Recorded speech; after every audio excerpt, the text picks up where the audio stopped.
Hello once again. I'm scientist John Morris Pendleton. Oh, they promoted you from chemist.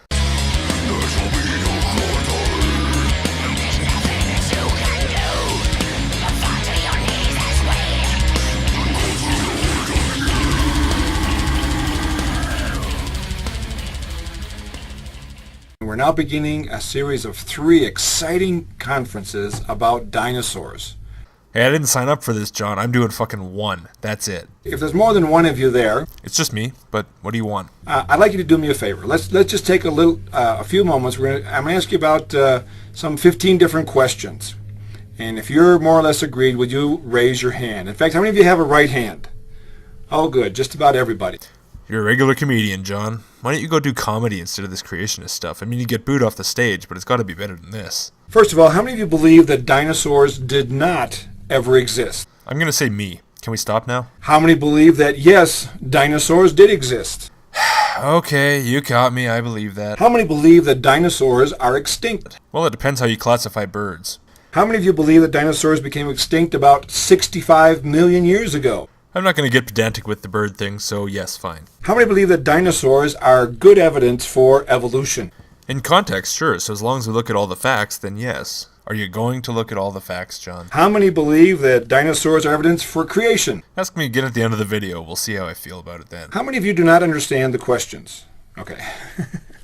Stick to the pseudoscience, Jerry Seinfeld. How many believe that humans did not live at the same time with dinosaurs? That the humans lived with dinosaurs at the same time as what? I think you accidentally the whole sentence. How many believe that humans did live at the same time with dinosaurs? With dinosaurs at the same time as what? How many believe that dinosaurs are from the devil? Christ on a cock, man. Where did that come from? Does this have anything to do with your video, or are you just getting sidetracked? How many believe that the Bible does not talk about dinosaurs? Pretty sure. How many believe that Noah did not take dinosaurs with him on the ark? Are we allowed to believe that Noah didn't take anything on the ark because it never existed? Alright, I do not believe that Noah took dinosaurs with him on the ark. How many believe there are no dinosaurs alive today? Pretty much. How many don't know what they believe? What's that fucking snicker for, you piece of shit? If someone doesn't know what they believe, they should believe nothing until they're presented with evidence. That's what a rational person does, not like you. Look at you fucking laughing at that concept. How many are ready to receive very many interesting surprises? Wow.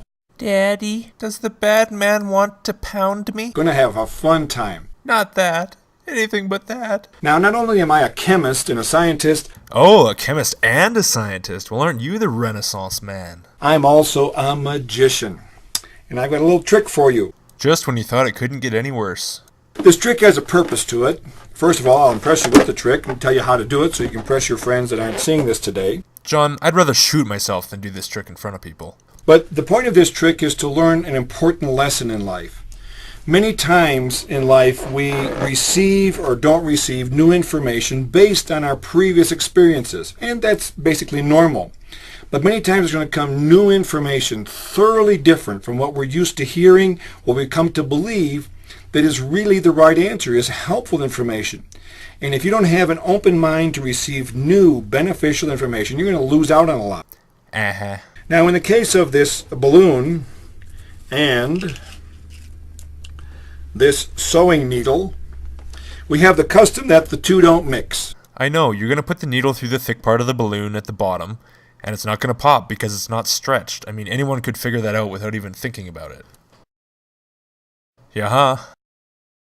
Fine, have it your way, but I'm not watching your trick. I'm going to share a number of things about dinosaurs that you are already convinced that you think you know all of the facts. I'm going to bring forth evidence and information very different, but it's going to be helpful. It's going to be beneficial. For me, I see dinosaurs every place. For example, here's 2 of them fighting on the cover of a boys' magazine. You heard it from the man himself. Chemist, scientist John Morris Pendleton reads Boy's Life. The Sinclair Company, a Hershey's chocolate bar. A couple years ago, I was in the United States, went to the post office to buy some postal stamps. They gave me a whole sheet full of dinosaur stamps. A bit ago, I was in Panama. Guess what? Down there, they're eating chicken nougat Sarios. Then I went to my hometown of Zacatecas, went to a supermarket there, and Campbell's has even come out with a form of dinosaur soup. John, you seem to be implying that you took photos of these products when you were in these places. Now, I really hope that you're just making that up, because the alternative is either that you take pictures of every product you see, or at the very least, write them all down so you can Google them later. Of course, what else would I expect from someone who reads Boy's Life? So like I say, dinosaurs are every place. Dinosaurs are on several products designed to appeal to children. Mind you, by the way, when you talk about dinosaurs to your friends, say, do you know who made the name dinosaur? It was a creation scientist, a scientist who believed in the creation of God. Therefore, God created the universe. QED, atheists. Yes, dinosaurs did exist. Frankly, John, I am shocked to hear you admit that. Here's a dinosaur claw, and here's a fossilized, that other thing of dinosaurs. I believe the technical term is shit brick. Everybody poops, John. Now, if in your family you have a young child, a boy or girl, we've got a real novel idea to make bath time a whole lot more fun. No, please, no. Just go find a dinosaur footprint about this big, put some water in it, and they can have a fun time taking a bath in a dinosaur footprint. Yeah, John. That'd really get him clean. When he stepped in there, it wasn't stone. It was mud or dirt. Later it became petrified. Petrification only happens to organic material, you fuckwit. That footprint would be referred to as fossilized, not petrified. This is the largest claw they ever found. It measures about 56 centimeters long, and they found just the claw and the arm, nothing more than that. They gave it the name the dinosaur of the sai. Do you know what a sai is? It's a curved blade that people use in the fields to cut grains and grasses. Sai do not have curved blades, nor are they used in the field. Scythes have curved blades and are used in the field. Now, the thing I'm going to share with you next is some very important information about dinosaurs that you need to pay very close attention, because it answers all kinds of questions, clears up a whole bunch of doubts. Of all the creatures that God has ever made, reptiles are amongst the few that never stop growing. The longer they live, the bigger they get. I've heard this argument before, and I have two things to say about it. The first would be that reptiles' growth slows dramatically as they age. The second would be that snakes are exceptional for their continued growth throughout their lifespan. So one prediction that could be made for dinosaurs having been overgrown reptiles is finding overgrown snakes. But we don't find that. We don't find 100 or 200 foot long snakes. Sure, we find large snakes, larger than modern anacondas, but because snakes continue to grow constantly, and you're saying that a simple lizard can grow into the size of a Tyrannosaurus rex, I would expect to find some 200 or 300 foot long snakes. If you can find me Pythonosaurus rex, I'll become a creationist. Now, what is our authority? Have you remembered? It's the Word of God. We base all of our thoughts, all of our thinking is based on what God says in His Word. I can see you've extensively studied the part of the Bible where God's word is Before the flood, people lived an average of 912 years. That's an average.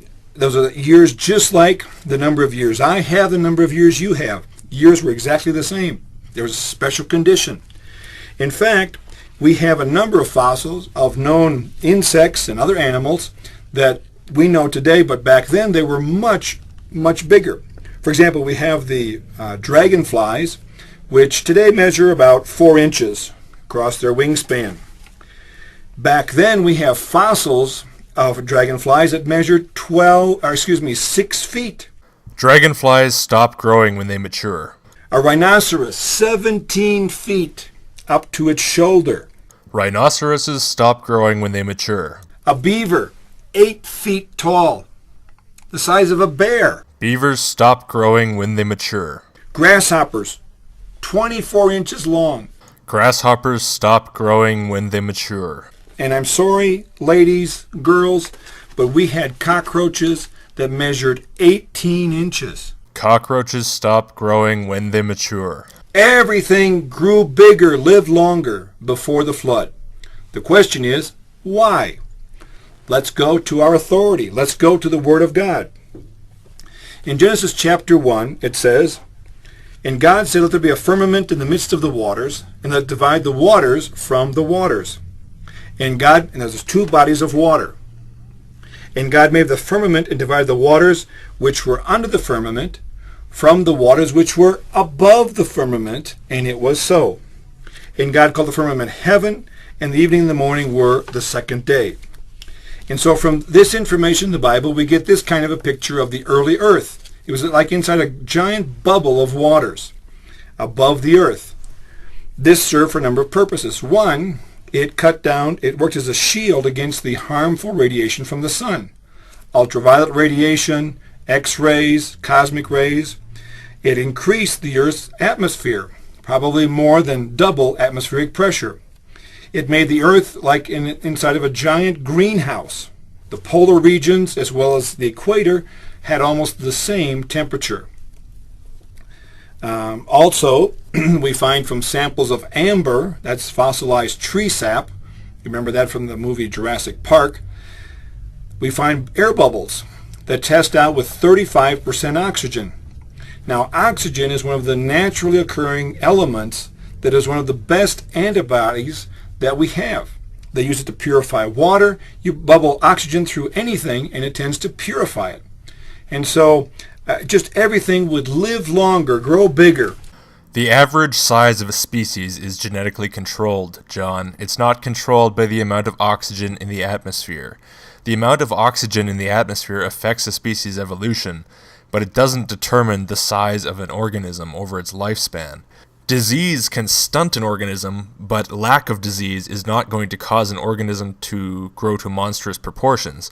Nutrition will help an organism to grow larger, but an organism such as a beaver that only grows to a certain size and then stops growing when it reaches maturity is not going to grow to 8 feet tall just because it has a lot of oxygen.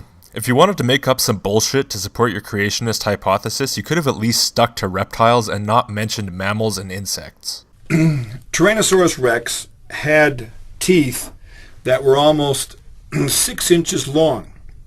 How would this dinosaur have been described originally? Now, how many of you say as a herbivorous?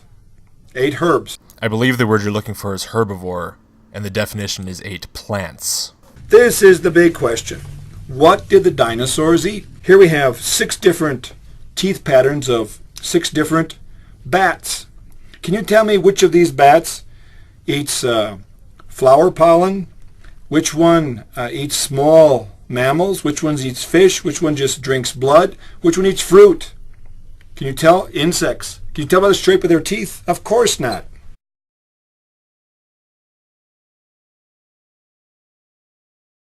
In fact, we have a bear today that has extremely sharp and strong teeth. Do you know what he eats? Meat? Wrong. The panda bear eats 99% bamboo. That's right. It has the teeth and digestive system of a carnivore, which is what makes eating bamboo so inefficient.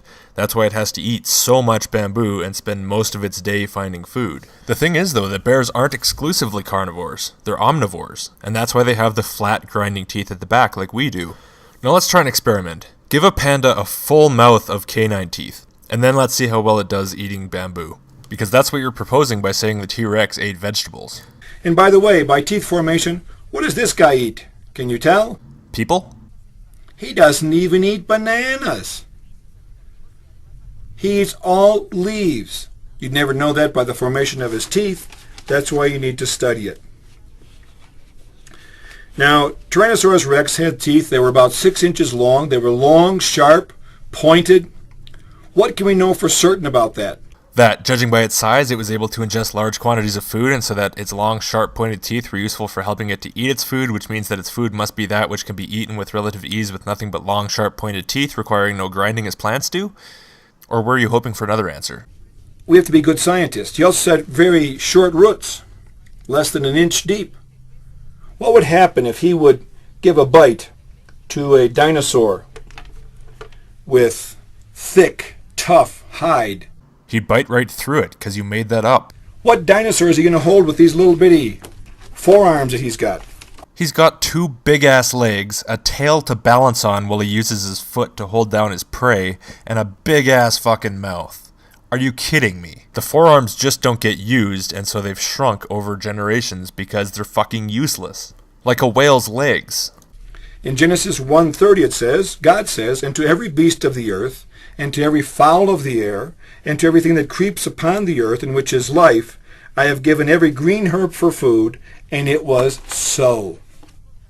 Originally, he was herbivorous. We have to be good scientists. All of our thinking is based on what God says in his word. We have to be good scientists. All of our thinking is based on what God says in his word. That little lion had a bowl of milk and some raw eggs and cooked vegetables, cooked oats, and some ground beef. Well, the little lion would eat of everything except the ground beef. The funny thing about this story is that I can't find anything about it anywhere other than creationist and vegan/vegetarian websites. Now you think something so remarkable as this, which one of the websites even claimed is a scientific mystery that nobody has yet been able to figure out at all, primarily because cats apparently require taurine in their diets, which they claim is not present anywhere other than in meat, would be of interest to someone without the ulterior motive of either converting everyone to vegetarianism or converting everyone to six-day creationism. And apparently this story originated from a book published by the Theosophical Publishing House, which was originally published by Via Taurus Ministries. Kind of funny that the group promoting this story is the group that's trying to convince everyone that lions used to eat vegetables. The book's name is Little Tyke, by the way, in case you want to look it up. And it shouldn't be a surprise, because God in his word says that one day the lion shall lie down with the lamb. He also says in Isaiah, "The lion shall eat straw, as does the bullock." Isaiah 65:25. And so it perfectly fits with what God says in his word. It sure does fit nicely, John. It's just too bad there's no documentation for it. And hell, if you're a crazy biblical literalist who wants to convince people that lions can eat vegetables, you can train a cat not to eat meat if you just beat it every time it comes near a piece of steak. Now, there's a display in the Cincinnati Zoo bird exhibit that says dinosaurs went extinct millions of years ago. Or did they? No, birds are essentially modern, short-tailed, feathered dinosaurs. What are they doing? They are giving us a handy. Aw, yeah. brainwashing us. Well, that's not nearly as fun. Tell me about this new menace to society. Now, in 1998, National Geographic published this edition. Their lead story was Dinosaurs Take Wing, the Origin of Birds. Now, this picture on the cover is good artwork, but it is not science. Yes, I agree. Illustrations are not science. Did you actually read the words, or can you only read picture books? Inside we have here the evolution of a wing. Anybody seen that? No. It's just good drawing. It is not science. Again, was there any text, John? If National Geographic is too hard for you, you could always go back to Boy's Life. And of the many things in there, it was all based on this fossil that was exported illegally from China. They say the bottom part looks like a reptile or dinosaur. The top part looks like the beginning of wings and proto-feathers. And so it was all based on one fossil. As they did a little bit further study after publishing their magazine, they found out that it was neither a bird or a dinosaur, rather it was a fraudosaurus. Yes, indeed they did, John. And who was it who found that out exactly?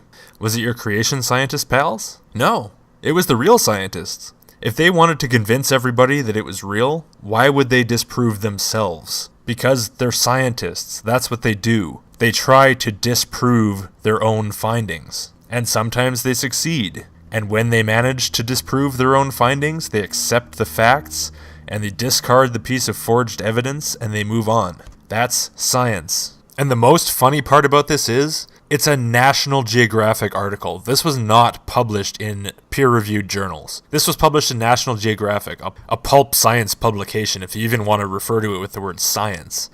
National Geographic is not a scientific journal. It is not even in the same league as Science, Nature, or paleontology journals. So to cite National Geographic and say that the entire scientific community is trying to brainwash you, when not only did no science journals publish this finding, but the scientists actually disproved it and made that finding public, is about the most dishonest thing you could possibly do. You know, all the fossils we have of dinosaurs are 100% dinosaur. There is not a single fossil that shows some animal becoming a dinosaur or a dinosaur changing into some other animal.